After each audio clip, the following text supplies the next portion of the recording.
Hello et vos les amis, salut, c'est Sébastien sur Actualia en YouTube et www.actualia.fr. Alors aujourd'hui, donc en fait, eh bien, voilà, donc sur ce petit Lenovo avec Windows 8, donc où je me suis dit Windows 8, c'était pas ce truc avec les pavés où on faisait switcher comme ça, on se baladait et tout ça. Donc peut-être que cet écran est tactile. Effectivement, regardez, si j'appuie là, vous voyez, si j'appuie là, bon, des fois ça marche pas trop bien. Voilà, donc tout simplement, eh bien, je peux donc, eh bien, avoir voilà, vous voyez, je fais défiler ici, voilà, hop, non, c'est pas ça que je voulais faire. Bon, voilà. Hop. Et qu'est-ce que j'ai mis dessus? Eh bien, j'ai mis FlightOS. Alors, pourquoi FlightOS? J'ai testé pas mal de trucs. J'ai testé Sparky LXQT, j'ai testé Ubuntu Mate, j'ai testé Ubuntu XFCE, pas Ubuntu, Linux Mint XFCE, Linux Mint Mate. J'ai testé plein de trucs légers, enfin plus ou moins légers, mais après, quand je me suis aperçu que, donc en fait, ben, cet écran était tactile, je me suis dit... J'ai regardé un petit peu dans les commentaires parce que bon, je vous lis, même si des fois je réponds pas parce qu'il y en a trop ou parce que j'ai pas trop le temps et tout ça. Eh bien, donc j'ai vu qu'il y en a qui proposaient, mais pourquoi pas y mettre Chromeflex ou FlightOS. Et effectivement, là, ce que vous avez dessus, c'est tout simplement FlightOS qui ressemble pas mal donc à Chromeflex. Alors, oui, alors, là, voilà.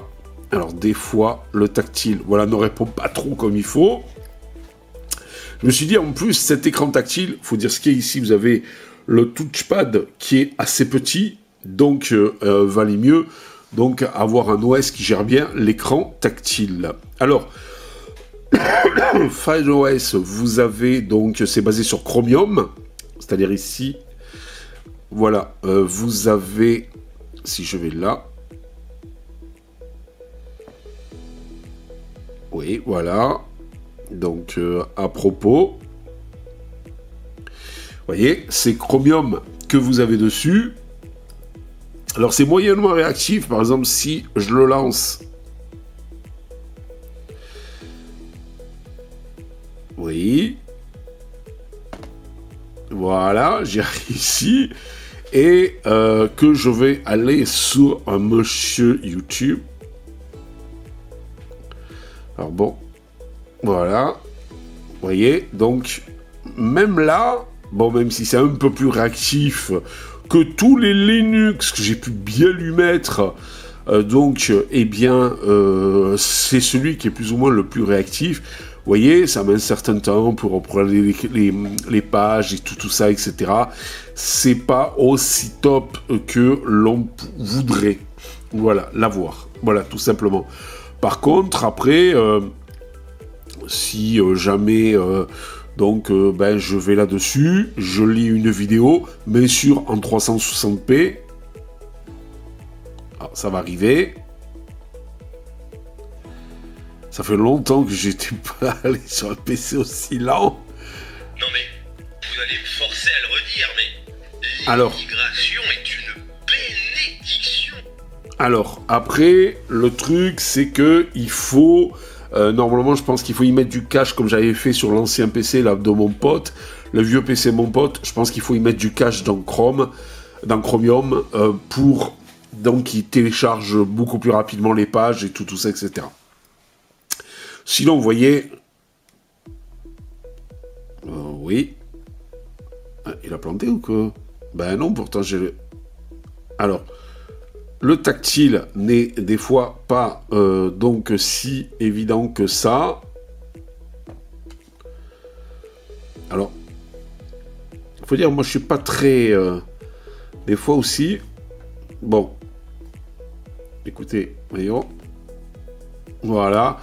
Bon, le tactile n'est pas si réactif que ça, mais malgré tout, il a le bonheur d'y être. Vous pouvez slider comme ça pour passer d'un retour d'image, de page et tout quand vous êtes sur le navigateur. Donc ça aussi, c'est quand même sympa.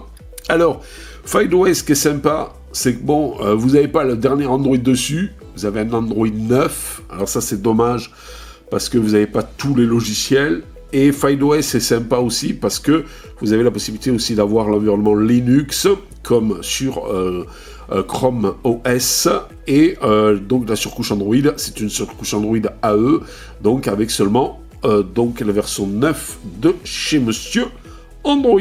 Voilà. C'est le seul qui, avec 2 Go de RAM, fonctionne à peu près et était à peu près correct. La webcam fonctionne. Le Bluetooth, ce n'est pas reconnu. Mais le Wi-Fi, oui. Bon, c'est l'essentiel. Après, moi, ce que je reproche aussi à ce Lenovo, c'est qu'ils auraient pu mettre un écran plus grand.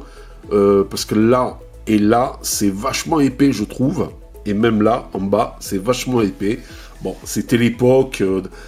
c'était à l'époque, voilà, à l'époque de Windows 8. Voilà, je vous rappelle que c'est un IDE-pad. Voilà, tout simplement, de chez Monsieur Lenovo. Bon, ben voilà, donc rien de plus. Bon, la batterie est morte, bien entendu. Ah oui, j'ai oublié de vous dire aussi, il y a un truc qui est sympathique, c'est que si vous faites, regardez, ça, voilà, je vais vous faire d'une main, c'est chaud. Voilà, vous pouvez l'avoir comme ceci et naviguer donc directement qu'au doigt et tout, etc. Et derrière, vous voyez, vous avez le clavier, mais le clavier est complètement désactivé quand vous... le clavier est complètement désactivé. Alors voilà, je vais le mettre à peu près... Voilà, le clavier est complètement désactivé quand vous l'utilisez comme ça, voilà, sans aucun souci. Alors, le problème, c'est que, par exemple, si imaginez-vous que je vais aller sur Chromium, voilà, et là, pour accéder au clavier, je peux pas, par exemple, ou je sais pas, où il faudrait que je le mette, alors, et c'est fini, oui. Vous voyez, c'est pas très réactif, hein, ça. Bon, si j'appuie là. Bon, il veut pas. Voilà. C'est dommage. Voilà, c'est tout à fait dommage. Par exemple ici. Voilà. Si je fais une recherche. Voilà, ici, vous voyez. J'ai pas le clavier. Alors, je sais pas, peut-être qu'il doit avoir une fonction. Peut-être ici. Ça fait beaucoup de fenêtres ouvertes, là. Peut-être qu'il en peut plus. Et en plus... Ah, ce truc qui n'est pas réactif du tout. Ce pavé tactile. Alors, et là, pourtant, vous voyez, ça marche bien.